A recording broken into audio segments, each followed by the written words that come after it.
It's always fun to be able to give the world premiere of something.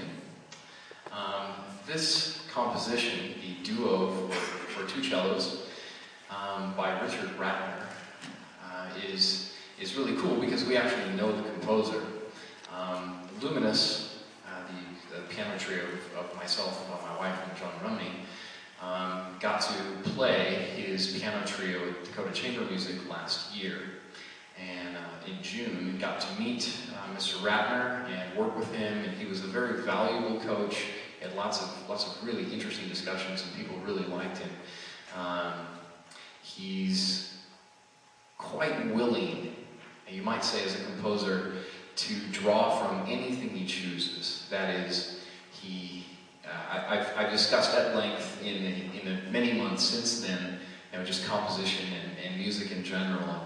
He's one who definitely believes that music should not be evolutionary. That is, just because Beethoven did it well doesn't mean that you can't write within the same language, or Mendelssohn, or Tchaikovsky, or Brahms, or Stravinsky, but rather, you can draw from the genius of these people and mix them all together.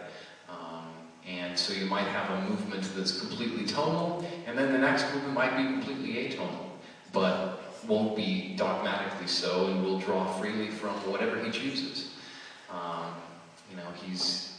What you'll hear in this piece is many elements that are harmonically simple, such as you might find in a pop tune, or in the opening of the Pathetique Sonata. Just really straightforward, gorgeous harmony. You'll also hear some stuff that's quite dissonant, but naturally a composer is always looking for something to hold the music together. You can't just write dissonance. Beautiful chords do hold the music together. That's why Debussy is so good. So you find a lot of rhythm, rhythmic exchange between the two instruments, and it's very conversational. This has really been a joy to put this together. Rich, who couldn't join us from his home in Boston, is anxiously awaiting a recording so you can hear this for the first time. But before he gets to, you get to. So this is the duo for two cellos, the very first time anyone's ever heard it, by Richard Ratner.